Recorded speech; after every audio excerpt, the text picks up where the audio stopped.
I've gone ahead and placed our presentation up on the screen, and we're waiting as folks continue to stream in. But I'm going to go ahead, maybe we'll start with introductions and we'll see folks join. So I'll hand it over to Amber. Perfect. All right, so do you want to go to the intro slide? So while she gets that set up, so I'm Amber. I work at YUPRO with Margaret. I'm a programming compliance manager, and I've also worked in more of a recruiter role within YUPRO as well. And I've had many years of recruiting and staffing experience before that too. So a lot of great advice that we're going to talk through today is going to be all related to your career journey. And I can't wait to dive into that. Margaret? Wonderful. Got it all set up on my screen now. So I'm Margaret Walkup. I'm Managing Director of Program and Partnerships, and I'm also a former Year Up Boston, Year Up NCR, and Year Up Bay Area alum, a staff alum. So I hope you all are in the house today. I'm really excited to be with you all. So let's see. All right, we'll give it just another minute if there's anyone else joining us. We'll move on to our agenda. Wonderful. So this is our agenda for our session today. We'll provide a brief YUPRO overview for some of you who may be not have as much information about what YUPRO is. We'll also share some job search best practices. We'll also talk about preparing for a virtual interview and preparing for starting a job virtually, which is pretty different than what we're used to starting in an office together. We'll save our time for Q&A till the end of the session. So if you'd like to put questions in the chat box as we go along, Gabby, our facilitator, our moderator, will be watching for those questions. We may also ask a couple questions along the way for you all to chat your answers in the box. So please do so, but also feel free to throw questions in there as well. And then at the end, we'll share some ways for folks to stay in touch with us, to be kept aware of activities going on with YUPRO, how YUPRO is partnering with alums, and Year Up, of course. So I'll keep on going to our introduction. So Year Up, YUPRO, or Year Up Professional Resources, is a dedicated placement firm for Year Up graduates, which provides career advancement opportunities, coaching, and professional resources. As Year Up graduates, YUPRO is your placement firm and a place that you can turn to apply for jobs, obtain resources, and seek out guidance and support throughout your career.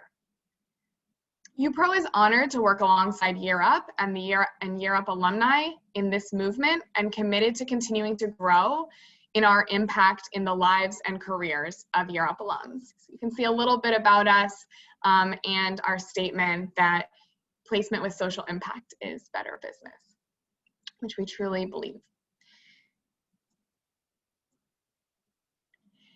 And since YUPRO is all about you, we want to make sure that everyone is registered with us. So if you have not yet, or you've never been to our website, please take this opportunity to go ahead, jump on www.yupro.com, select register with YUPRO on the button there. You can follow the directions, scroll down to click the blue apply now button. You're going to provide your name, email, phone number, and you're going to upload your resume, and you'll be in our system. So you'll receive email and text alerts for jobs in your area, as well as national newsletters about opportunities that we have available. And then on the right-hand side of your screen, you see one of our Year Up Boston alums who recently was coached and placed for a position with us. And I'll hand it over to Amber, who is going to start talking a little bit about more in depth of our services. We're also going to, we may turn off our videos because we don't want to have any challenges with the text. So we may turn off our videos during the rest of the presentation, and we'll pop them back on during the Q&A period. So see you then. All right.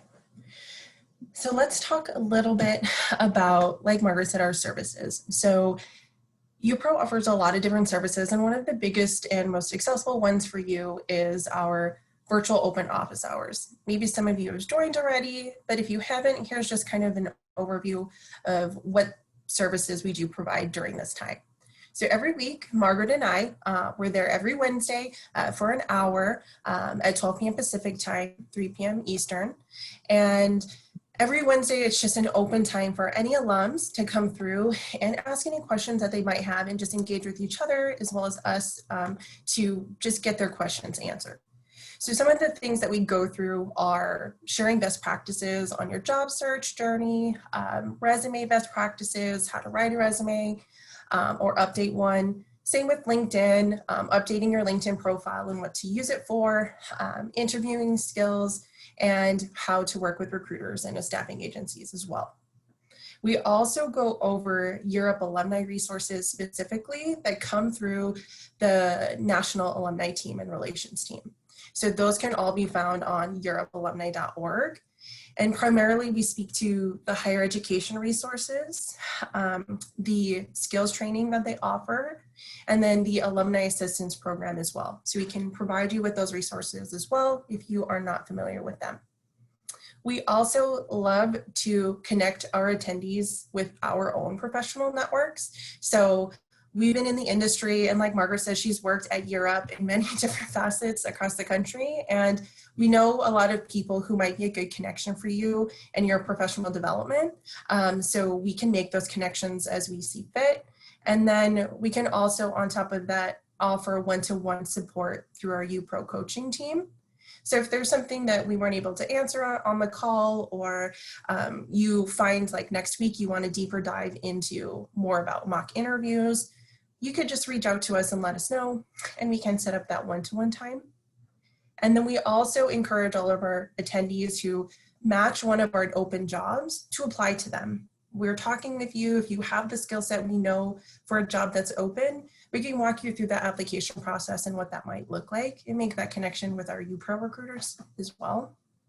And then I'll always follow up. I always send these emails, so they'll come right from me, but I'll follow up with an email with all of the resources we talked about that day, offer you time to put time on our calendars, connect with us on LinkedIn, and then of course, the one-to-one coaching if you need it. So you'll have everything and a takeaway from this office hour as well. And you can always come back. So I'll send you the link to it too. And at the end of the presentation, we'll send you the link for office hours so you can register if it's something you're interested in. But you can come back as many times as you want and schedule out as many weeks as you'd like as well. So now let's jump into job searching. So we'll kind of go through these things, using search engines and tools for your job search, how social media can help or hurt your job search, and working with recruiters in a staffing sense. So first thing, if you just want to put in the chat box, we don't have polls, but what job search engines have you folks used in the past? Just quickly type it into the chat.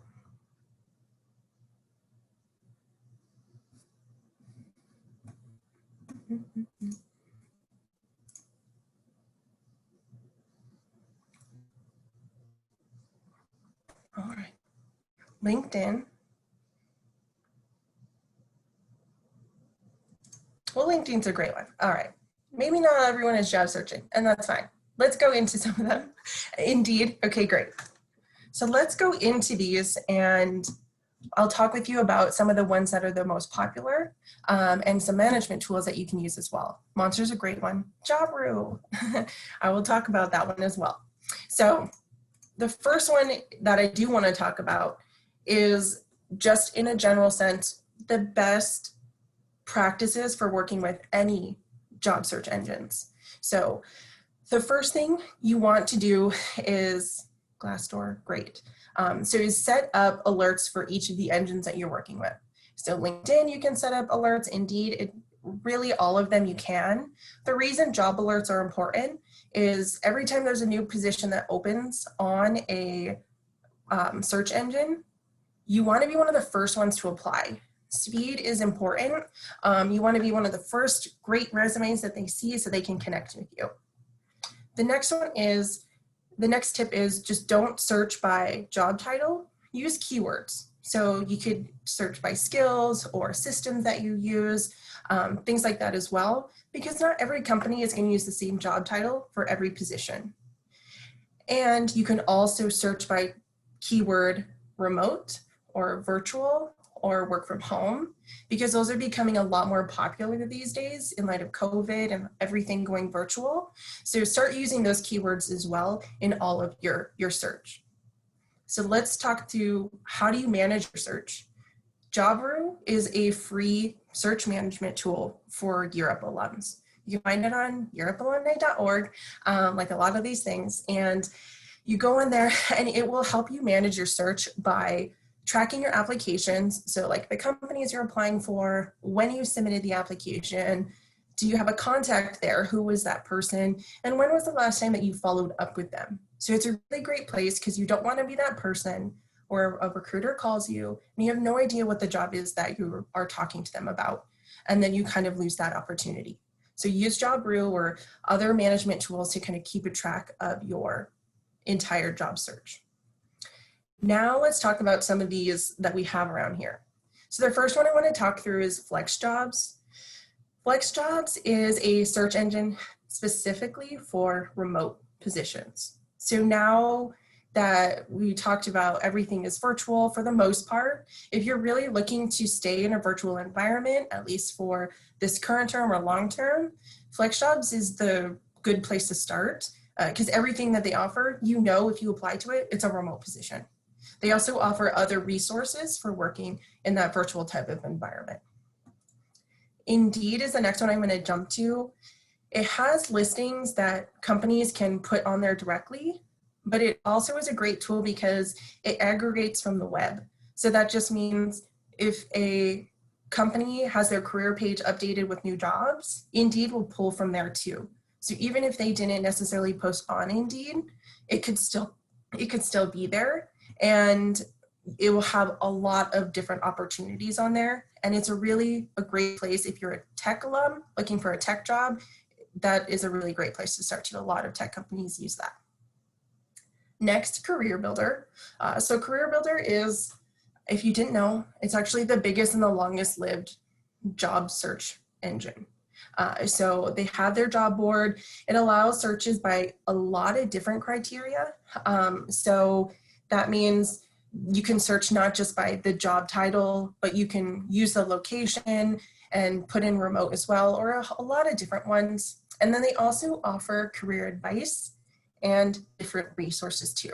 So it's a really good place to start. And then the last one that I'm going to talk to before we get to LinkedIn is Glassdoor.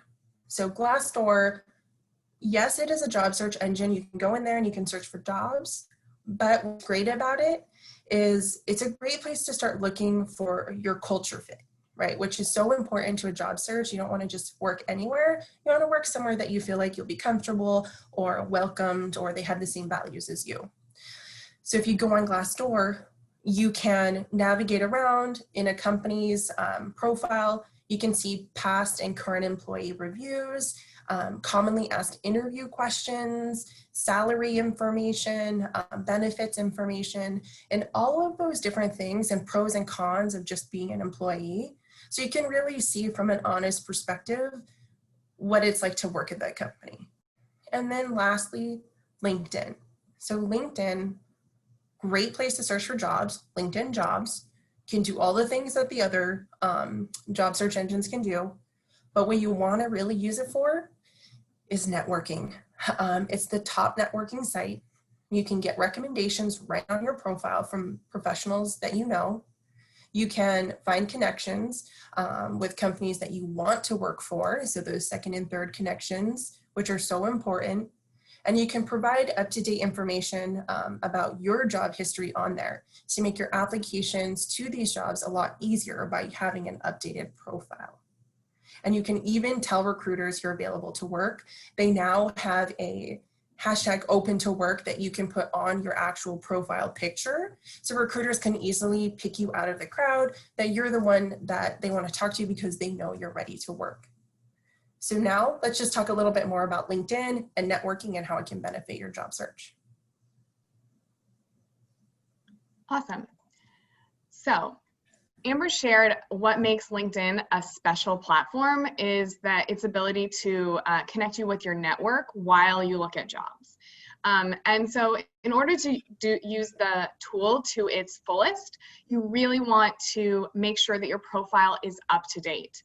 It's so important, and it's something that can easily be overlooked. Sometimes when we've seen something so many times, we forget to read what it actually says. And oftentimes we'll be talking with an alum and we'll say, oh, your summary actually says you're still at year up. That's a big one you want to change, right? You're an alum, you are out in the working world, you're trying to get a job. And so you want to make sure that your summary is up to date. Your headline is impactful, and that they all lead you toward getting the type of job that you're really interested in. In addition, you really want to use the tool for its networking purposes, not only to show off yourself on your own profile, but also to connect with others. So you want to reach out to other Year Up alums, former Year Up staff, mentors from Year Up, mentors from past jobs that you've engaged with, really anyone that might be in your network that would have connections that you could use, which is probably pretty much everybody.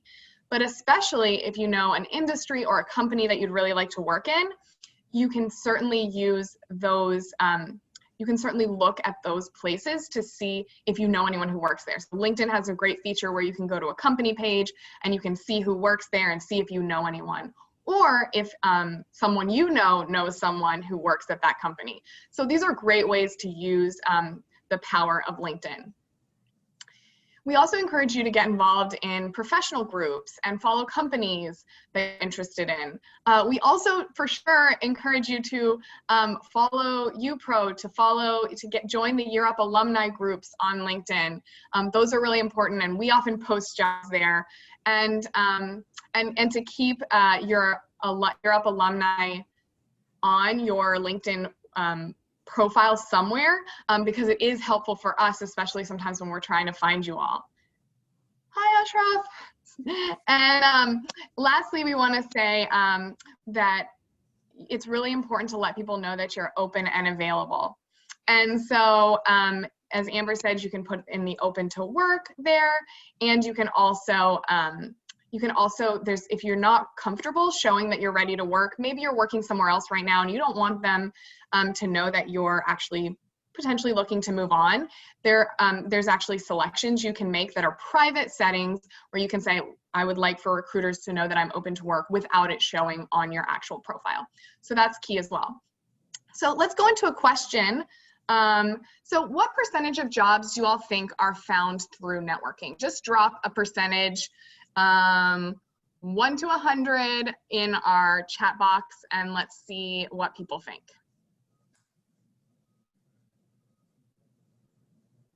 So many great guesses. 75, 100, 25, 65, 80, 90, 80%. Awesome. These are so many good guesses. And somebody, I think, nailed it, because did somebody nail it? 70% of jobs are found through networking. We were dancing right around it. So 70% of jobs are found through networking. And so we really say, don't overlook the power of networking. Who knows who your next connection could be that would help you to see, that would help lead you to your next role. So certainly use your tools to the fullest of their ability, especially now when during COVID. So we're talking about social media profiles. We're talking about LinkedIn, but we're also talking about other social media profiles that might be out in the world. Maybe a Facebook profile, maybe an Instagram profile. What percentage do you all think of employers look at job seekers' social media profiles when they're interviewing folks? I'll pause, see what we've got coming in here. 80%, 85%, 75%. High numbers coming in here for what percentage of employers are looking at social media profiles. 65, 90%, 70%. Awesome. So we're all assuming it's pretty high, more than half. And Arturo, you got it on the money. It is 90%. And that's kind of pretty fun, like a pretty overwhelming majority, right? 90%. So you can pretty much guarantee that if you're applying for a job, someone is looking at minimum at your LinkedIn profile, potentially at other profiles. So because it's such an important thing that people are looking at, employers are looking at, we put some of the things that you could do that could actually get yourself rejected from a job, social media content. And these are things that are not because you didn't earn the job through your experience, not that you're not qualified, but these are just things that someone is passively finding out about you on a profile that exists. And so that's why it's so important to make sure that you have your privacy settings on any profiles you don't want an employer to look at. So I would always double check your privacy settings, make sure your professional profile is super professional, but just take a look at these. Pretty, self-explanatory, but just, you wouldn't want to be talking about a former employer, either sensitive or negatively, sensitive content or in a negative way, hate speech, heavy partying, illegal or illicit content. Certainly any of those things could be seen as a reason why maybe I'm going to steer away from this candidate. And so we certainly don't want any of you to experience that. So use your social media, but use it in a way that's for your benefit and certainly doesn't work against you. So with that in mind, I'll pass over to Amber to talk about recruiting. Yeah, and the recruiters are the ones who are going to be looking at that social media. Sometimes it might be the hiring managers, but the recruiters who are working on it, whether they're staffing or not, or they're just recruiters within a company HR team, those are likely the first folks to see that type of content, and they're probably the ones that you're speaking with on that day-to-day when you have that relationship with them. So what does that relationship with a recruiter look like? So we've probably heard the word recruiter a lot, and especially if you are currently a job seeker, you've probably worked with many of them as well. There's different types. We're going to focus right now on the recruiters who work at staffing agencies, such as like YUPRO, and then we have like Tech Systems and Apex and Robert Half and all those that can help you with a lot of different job opportunities. But what is the first thing that you can do to form that relationship with a recruiter? The first thing you can do is just write on the website. Like Margaret said at the beginning, she walked us through how to do that, yupro.com, register, give us your information, resume, name, and email. We can contact you for positions that might be open, or even just have a conversation with you. And then from there, you could also contact them on just their website. They usually have contact information on there. Find the staffing agency on LinkedIn, connect with their recruiters there, or simply just apply to a job. Apply to one of their openings so that the recruiter working on that job can reach out to you directly. And once you build that relationship and you formed it and now it's there, you have a recruiter to talk with. What are they going to do for you? They're now going to see what are their clients' needs. So the great thing about staffing agencies is that they don't work just at one company. They work with many different clients. And with that, they'll have a lot of different opportunities to potentially get you in front of. And so that's why these relationships are so important. So they can look for that. If they find that there's a need and you're a great fit, then they can get you over to that company, prepare you for that. So do interview prep, that sort of thing. And then you and the recruiter can work together to continue to maintain that relationship until you're hired somewhere, right? And so when you're going through these types of steps with recruiters, be persistent when you reach out to them. Make sure that every time you have an update to your resume, you're sending it back to them. If you apply to a job and maybe you haven't heard back from the client on your interview yet, reach back out to your recruiter. If you have decided to go a different direction, I wanted to do admin assistant, but now I'm really thinking more HR, give that update to the recruiter.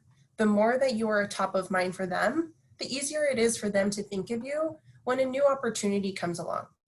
So always be persistent in that, and of course be respectful of their time and all of that as well, because they are also working on a lot of different jobs, and typically they're quick turnaround. So that's another great thing about staffing agencies is usually clients will come to them to fill jobs quickly, maybe sometimes within 24 to 48 hours. So that's another reason why these quick applications are important as well. So being persistent and being top of mind for that recruiter. But also keep in mind, they are a free resource for you. However, it's not a guarantee. They can get you all the way to the interview, but you have to close the deal. You're the one who's interviewing, and you have to just ensure that you are the best candidate, that you're presenting yourself the best way, right? They can't do it all. They can only present you. So that is just another piece of that. And then you can work with as many of them as you'd like. You don't have to pick one agency and stick with them. Work with as many as you can that you feel comfortable with, that you can maintain, so that you have more opportunities to apply to. So now let's talk a little bit about the interview piece. Now we've kind of went through, okay, you've been applying to jobs, how do you do that? You're working with recruiters, say you land an interview. So how many of you, and you can put in the chat, have you had a video interview recently, like a video or virtual interview? Perfect, Javier.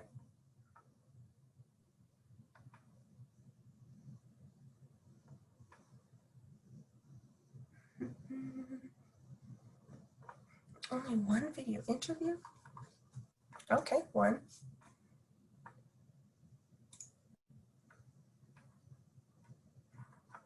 Perfect, perfect. Okay, well, let's talk through it. So maybe most of you are just starting it and haven't gotten to that point yet. So let's kind of prep on what that might look like. So there's a couple of things, it's kind of a big list, but it's an important list. And these are just your basic interview etiquette, regardless if it's phone, video, or in person. So these are things I just want you to keep in mind for any interview experience that you have. So the first, use your resources. So be prepared for your interview. YUPRO does offer that for you folks as alum. So you can reach out to us, like I said, with office hours, one-to-one coaching. We can prep you with going through a mock interview, making your resume look polished and prepared for a hiring manager to see. So just be prepared. Use all of those resources that you have.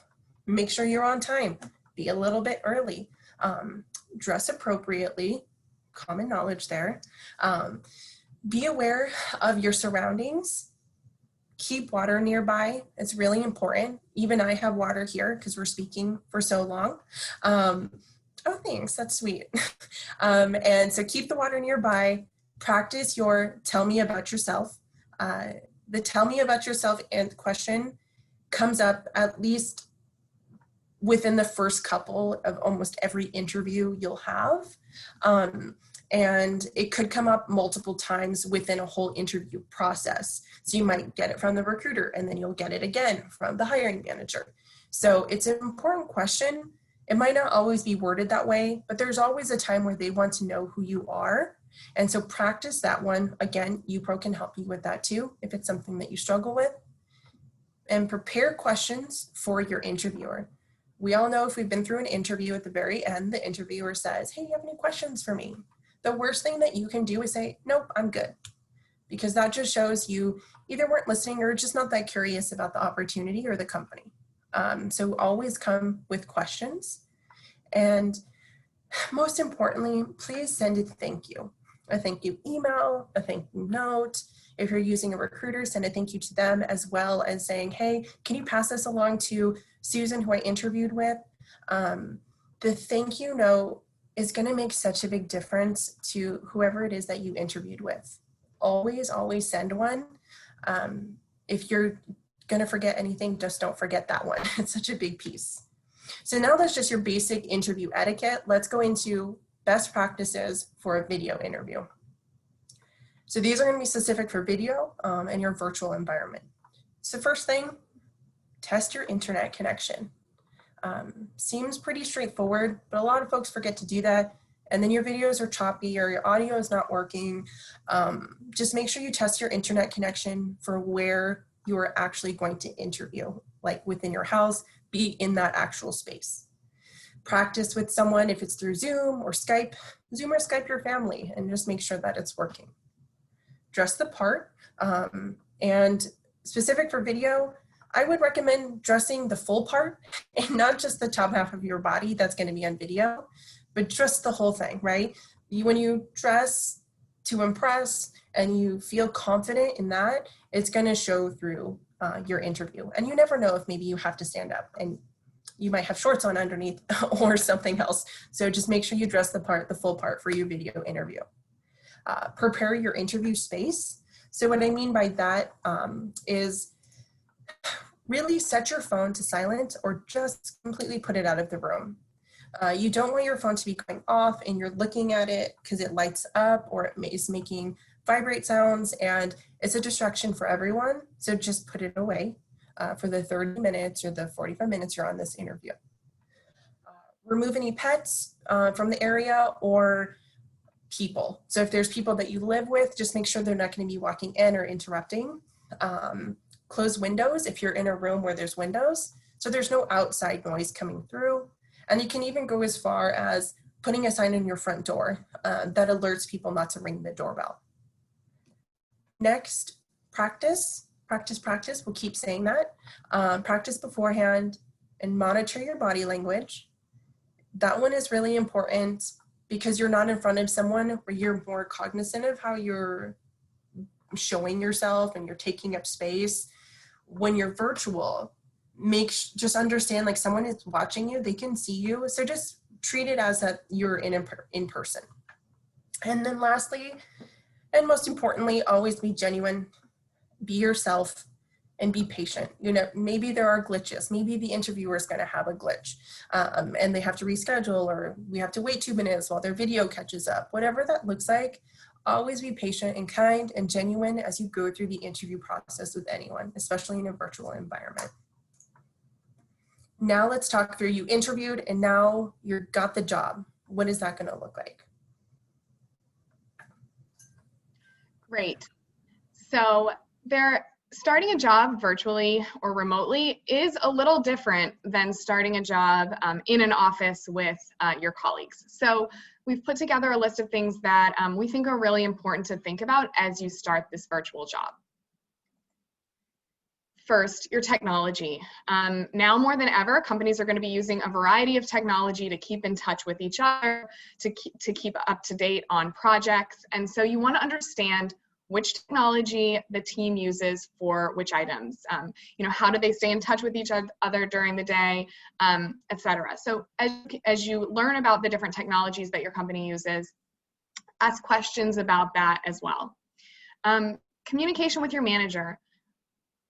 Your manager, just like you, is probably still adjusting to working virtually, and so they may have come up with some norms that they want their direct reports to follow in terms of communication with them during the day. So it's important to just ask directly how they'd like you to communicate with them: phone, email, messages, etc., and how often, so that you're meeting their expectations. Also, you know, as we don't have the human-to-human element right now, we have to use what we can, and phone and video are really helpful to be able to ask questions and even follow-up questions as you go. It's a lot harder to think of everything you want to ask via email or message, and so it's great to, whenever you have the chance, to use a phone or a video. to get answers to your questions. And then office norms. Of course, there is no office, or the office is everywhere maybe. And so it's really important to notice when people are interacting, what are the norms of their interactions? Are they, you know, all replying to emails throughout the day, keeping tabs on each other, you know, checking in, or is it a little bit more, you know, of a hands-off or independent work style? So just notice what other folks are doing and try to kind of be in line with that. Learn the team culture, similar. The team culture is really important, and it can be harder to ascertain when you're virtual. So you want to keep the tone of your email communications neutral until you understand the team and the culture. And, you know, over time you'll learn and, you know, be able to make maybe those jokes that you love to make with your old team, but until you really know each other, just kind of try to keep everything pretty neutral. And a lot of companies are providing one-to-ones for all new onboards with their teammates. So they may set those up for you.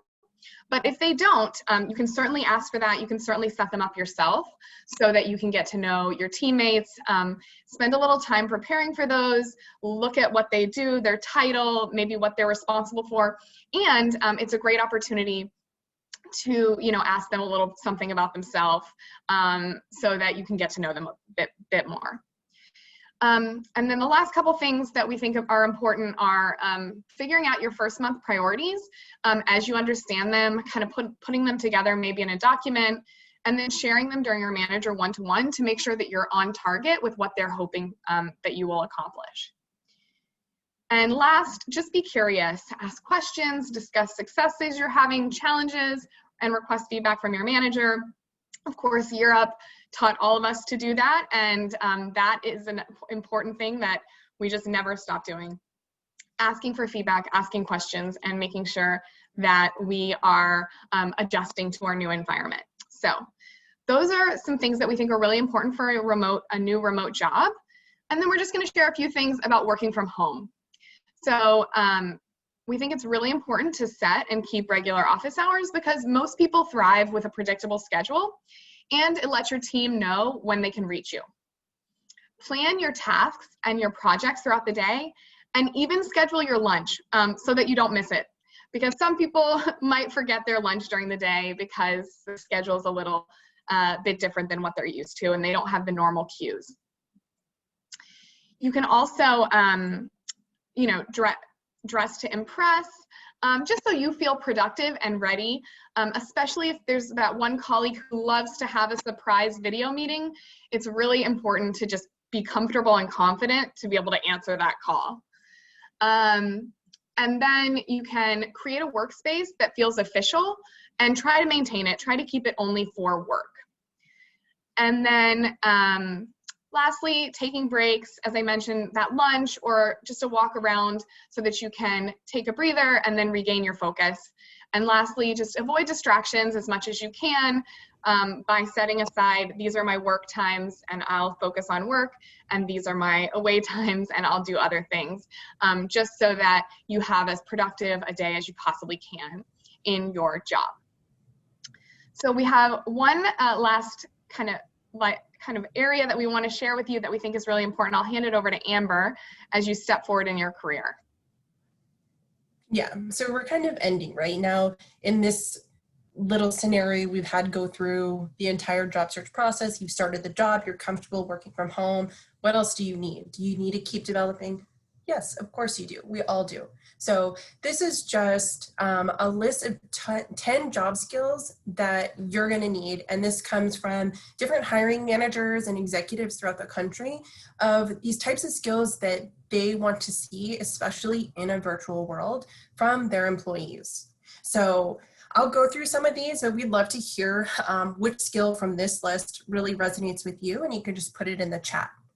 But I'm going to go through a couple of them that might be a little bit confusing or even something that I had to look up as well. So the first thing that I want to go through is that very top one. Number 10, cognitive flexibility. So what does that even mean? So cognitive flexibility is all about being what they call a mental gymnast. So it's how quickly and easily it is for you to swing from and back and forth between different systems of thought. So say you're working on one task and you always do that one task. Every day, this is your job. But then one day, somebody is out in the office or your virtual office and you need to put on a different hat. Right away, you need to cover for them. And it's something you're not used to. It's a different way of thinking. Can you do that? And that is so important to employers right now, that you have that ability to adapt and be quick and be able to do that and change your way of thinking. So how can you do that and keep building on that skill? It's all about just learning new things, especially just new ways of thinking. So try new things, do new things, and it could even be just working with other folks on your team. What do you do every day? Oh, that's so cool. I love how you are organized and how you do these sorts of things. It could be as easy as that, but always working on that cognitive flexibility. Another one I wanted to touch on is service orientation, which is number 8 on the list. Service orientation, I think most of us foresee that, and you think, oh, that's like volunteering and doing my part in the community and making sure I'm helping others. It is, but this is in regard to your job and your career. So what does it look like in a career aspect? That means the ability to actively look for ways to help people within your organization and especially your customers. So even if you're not directly involved with a customer-facing role, pretty much everyone within a company has something to do with how that customer sees that company, right? So what can you do to see what the customer needs and anticipate those needs and what they're going to have those needs be in the future? In a virtual environment, it's even more crucial because you might not be seeing customers face to face, or even other teams who are actively talking about those needs. You might not see them now as much as you would in person. So anticipating those needs and always making your customer like that shining spotlight of the work that you do is what service orientation means, and is really important to employers as you kind of go through your career and as you start these more remote type of positions. So now you can see this list. We're going to end with an amazing quote from Carmen from Europe, Arizona, which is, surround yourself with colleagues who will help you grow in your professional career, but most importantly, never give up. And I love this one because as we talk through this entire job search journey with you, and you imagine yourself going through all of these steps, you're going to get frustrated and it's going to feel like it's all over the place sometimes. And that's okay. Just aim for structure, learn from those frustrations, but still allow yourself to be frustrated. It's totally fine, happens to everybody. But at the end, never give up and just keep going and follow this advice from Carmen.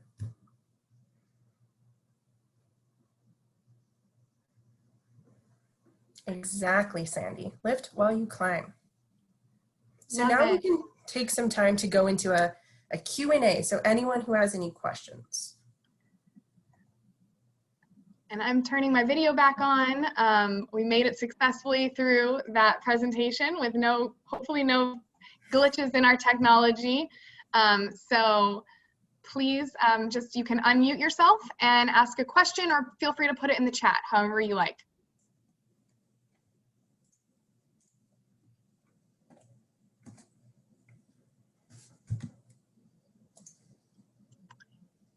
And just as a heads up, that we have about 8 more minutes in this group before we'll move back to the big group. So we have plenty of time for questions, and you can maybe share something that's gone well in a job search, something you're working on, something you want to know, something that you faced that you want to share with the group, or just something from the presentation that really resonated with you or that you want to hear more about.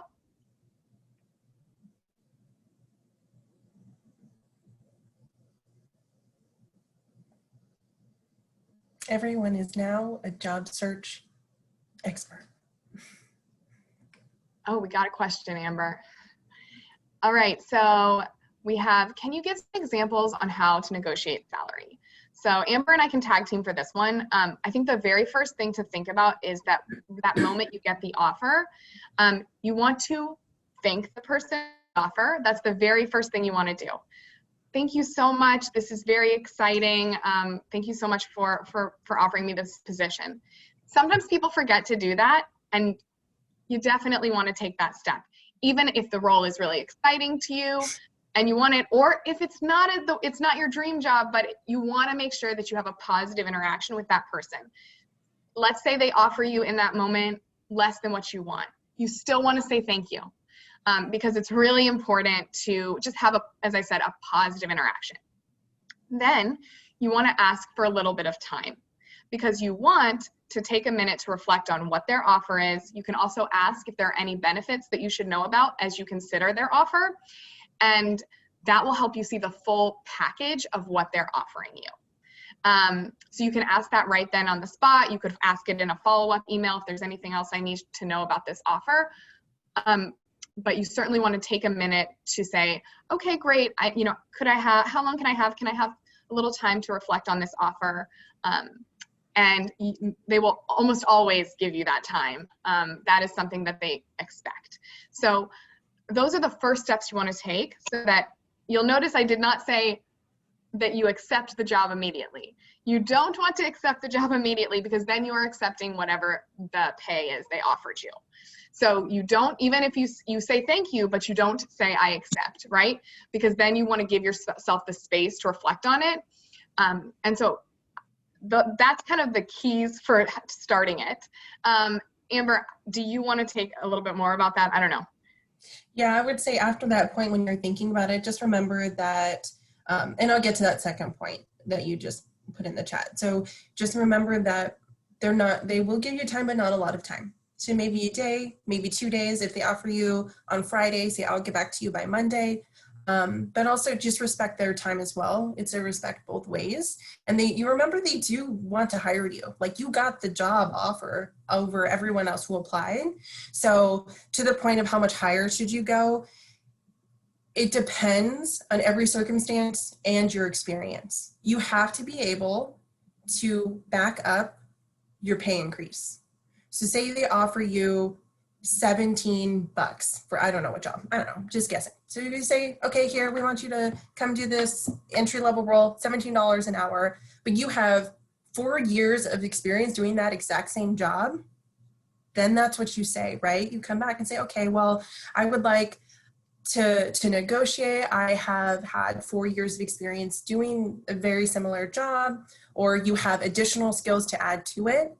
You always have to be able to back it up.